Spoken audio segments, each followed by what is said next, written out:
Hey guys, welcome back to the channel study portal पर आप सभी लोगों का एक बार फिर से स्वागत है। तो दोस्तों, डी ट्रिपल एस बी के लिए ई डोजियर के लिए कौन कौन से डॉक्यूमेंट्स चाहिए होते हैं, कैसे आपको अपलोड करना होता है, कहाँ पे आपको लिंक मिलता है, अगर कोई डॉक्यूमेंट नहीं है तो कौन सा डॉक्यूमेंट अपलोड करना चाहिए, ये सारी चीज़ें आपको आज के इस वीडियो में हम बताने वाले हैं। इससे पहले अगर आप लोग इस चैनल पर नए हैं, अभी तक भी आप लोगों ने चैनल को सब्सक्राइब नहीं किया है, तो चैनल को सब्सक्राइब करें, साथ ही बेल आइकन को प्रेस कर लीजिए ताकि जैसे ही वीडियो अपलोड की जाती है उसकी नोटिफिकेशन आप लोग को मिल सके। और उसके साथ ही मैं आप लोग को बता दूं, अगर आप लोग किसी भी कॉम्पिटिटिव एग्जाम्स की तैयारी कर रहे हैं तो आप इस नंबर को नोट डाउन कर सकते हैं, 8447410108। स्पेशली अगर आप किसी भी टीचिंग एग्जाम की तैयारी कर रहे हैं, C TET, D triple S B, KVS, NVS, EMRS, UGC NET या फिर यूपीएससी प्रिंसिपल ही क्यों ना हो, तो 8447410108 ये नंबर है जिस पे आप हमें कांटेक्ट कर सकते हैं स्टडी मटेरियल के लिए। और या अगर आपको ई डोजियर में भी कोई प्रॉब्लम आती है तो आप इस नंबर पर कांटेक्ट कर सकते हैं।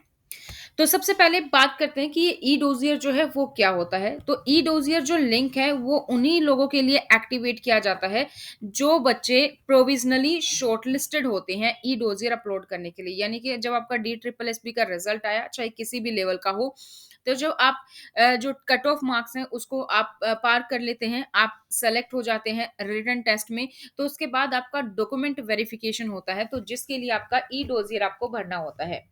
ई डोजियर का बेसिकली मतलब है कि आपके जो भी डॉक्यूमेंट्स हैं वो आपको लिंक पर अपलोड करने हैं ताकि डॉक्यूमेंट वेरिफिकेशन आगे प्रोसीड हो।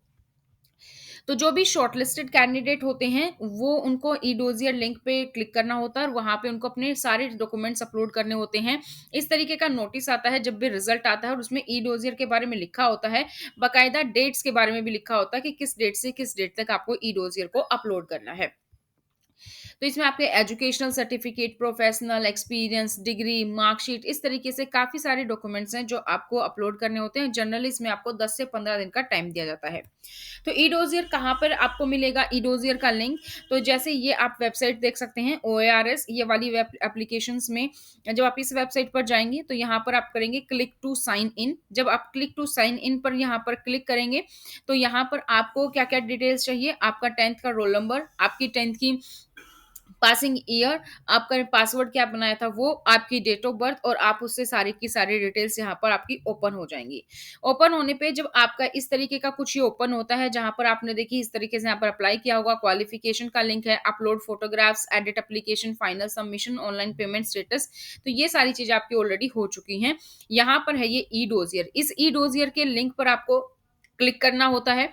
ये ई डोजियर का लिंक है जो आप क्लिक करेंगे। क्लिक करने के बाद आपने जो भी आपकी एजुकेशन क्वालिफिकेशन होगी वो आपको यहाँ पर दिखाई दे जाएगी सबसे पहले, जैसा कि आपको यहाँ पर दिखाई दे रही है। मान लीजिए किसी बच्चे का है तो यहाँ पे ग्रेजुएशन दिखाई दे रही है, परसेंटेज दिखाई दे रही है, नाम, स्टेट, ये सारी चीज़ें यहाँ पर दिखाई दे रही हैं। तो आप इसको चेंज भी कर सकते हैं इस चेंज वाले बटन पर क्लिक करके। इसी तरीके से आपको बैचलर डिग्री, आपकी मार्कशीट जो भी हैं, वो आपकी एजुकेशन की आपको यहाँ पर दिखाई दे रही हैं। अगर आप इसके अलावा आपको फ़ोटो, सिग्नेचर, आधार कार्ड, ये सारी चीज़ें भी अपलोड करनी होती हैं। इस तरीके का लिंक आता है और ये आपकी जेपीजी होनी चाहिए और मैक्सिमम जो साइज़ होता है इसका 40 केबी होता है और विड्थ और हाइट भी आप यहाँ पर देख सकते हैं। तो आप जब अपलोड करते हैं तो कुछ इस तरीके से ये आपको देखने को मिलता है। इसके अलावा 10th मार्कशीट, थंब इम्प्रेशन, तो काफ़ी सारी चीज़ें होती हैं। तो ए एक-एक करके देखते हैं कि कौन-कौन सी चीज़ें हैं जो आपको अपलोड करनी होती हैं और जिससे आपको पूरी की पूरी इन्फॉर्मेशन मिल जाए कि हाँ, ई डोज़ियर में ये डॉक्यूमेंट है, एक लिस्ट मिल जाए। तो पूरी लिस्ट हम यहाँ पर देखने वाले हैं। सबसे पहले तो बात करते हैं फ़ोटो की, तो जो फ़ोटो है वो आपका इमेज में आपको सेव कर लेना है ई-डोज़ियर फिल करने से पहले। सेव क्यों करने हैं डॉक्यूमेंट्स? ताकि जब आप ई-डोज़ियर के लिंक पर अपने डॉक्यूमेंट्स फिल करें, आपको कोई भी परेशानी, दिक्कत ना हो। सारे एक आपके पास एक फ़ोल्डर में हो और सभी की सभी आपने जो है साइज़ के अकॉर्डिंग सेव कर लिए हो, क्योंकि कई बार फिर हम साइज़ चेंज करने लग जाते हैं और तब तक लिंक हट जाता है। तो एक बार ही अपने डॉक्यूमेंट्स को सभी को आप कर लीजिए ताकि सेशन आउट की बार-बार प्रॉब्लम ना आए। सबसे पहले फ़ोटो चाहिए। फ़ोटो जो है इमेज चाहिए आपकी मैक्सिमम जो है 40 केबी होना चाहिए। उसके बाद होने चाहिए आपके सिग्नेचर। सिग्नेचर आपके पास अगर सॉफ्ट कॉपी नहीं है, जैसे घर पे स्कैनर नहीं होता है, तो आप लोग क्या करेंगे, आप अपने फ़ोटो से भी अपने मोबाइल के जो कैमरा है उससे भी आप खींच सकते हैं। इसी तरीके से आप अपने फ़ोटो को भी खींच सकते हैं, या फिर फ़ोटो अगर आप अपने मोबाइल से खींच रहे हैं, तो ध्यान रखिए कि जो बैकग्राउंड हो वो व्हाइट कलर का या फिर एक कलर का हो, ऐसे पीछे बैकग्राउंड अलग-अलग ना दिखाई दे।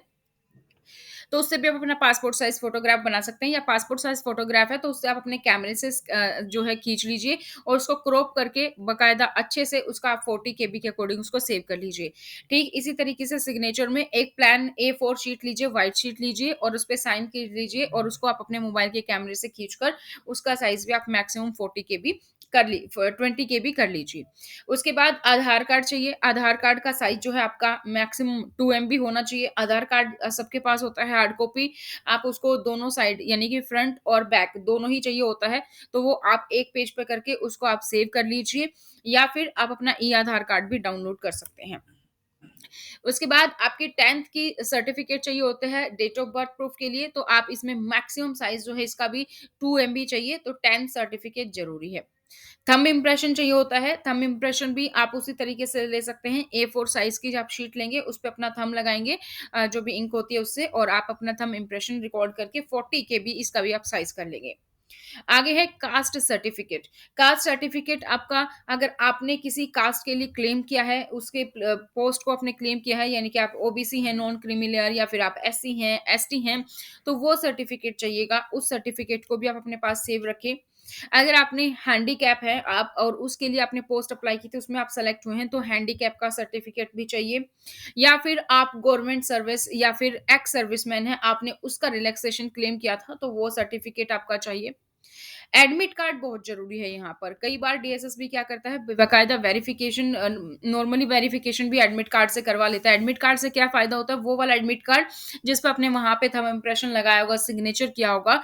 कई बार जब किसी की भी एलिजिबिलिटी पर डाउट होता है कि हाँ, सच में ये है या कोई भी फ्रॉड का केस लगता है, तो वो जो एडमिट कार्ड पे थंब इम्प्रेशन है, उससे मैच किए जा सकते हैं।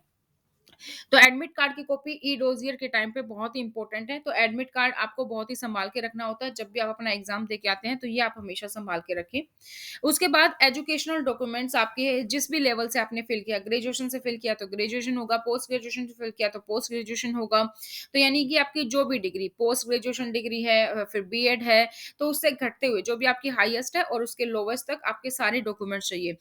Graduation, 12th, 10th, BEd, post graduation, ठीक है? कोई आपने और किया है, जैसे कोई भी आपने एनटीटी टीचर का या कोई भी आपने सर्टिफिकेट किया है, या कोई और एक्सपीरियंस है आपके पास, या प्रोफेशनल डिग्री है, तो वो आपको ज़रूरी चाहिए। तो ये है दोस्तों कुछ डॉक्यूमेंट की लिस्ट जो आपको चाहिए अपने डीएसएसबी के ई डोजियर के लिंक पे अपलोड करने के लिए। तो उम्मीद करती हूँ आपको यहाँ से कंप्लीट इन्फॉर्मेशन मिल गई है कि कौन-कौन से डॉक्यूमेंट्स चाहिए, किस-किस फॉर्मेट में चाहिए और कितना साइज़ चाहिए, कहाँ पे लिंक मिलेगा और कौन-कौन से अपलोड करने हैं। तो सारी इन्फॉर्मेशन मैंने आपको यहाँ पे प्रोवाइड कर दी है। तो आज की इस वीडियो में दोस्तों इतना ही। एक बार फिर से आप लोग को याद दिला दूँ, अगर आप किसी भी कॉम्पिटिटिव एग्ज़ाम की तैयारी कर रहे हैं, तो आप हमें कॉन्टैक्ट कर सकते हैं 8447410108 पर। ये नंबर आप स्टडी पोर्टल के नाम से सेव कर सकते हैं। और आपको कोई भी इन्फॉर्मेशन अगर चाहिए किसी भी टीचिंग एग्जाम की, तो आप इस पे कांटेक्ट कर सकते हैं। साथ ही आप हमसे स्टडी मटेरियल भी ऑर्डर कर सकते हैं। और आप अगर अपडेटेड इन्फॉर्मेशन चाहते हैं हर एक एग्जाम की, तो आप अपना नाम, अपने शहर का नाम और अपना एग्जाम लिख के आप हमें इस पर सेंड कर सकते हैं, ताकि हम आपको नंबर सेव कर लें और ब्रॉडकास्ट में ऐड कर लें और आपके पास टाइम टू टाइम जो भी अपडेटेड इन्फॉर्मेशन आती रहती है वो आपके पास आ जाए। तो ये थी पूरी इन्फॉर्मेशन। इसी के साथ आज की वीडियो में इतना ही। चैनल को सब्सक्राइब करें, बेल आइकन को प्रेस करें, वीडियो को लाइक और शेयर करना ना भूलें।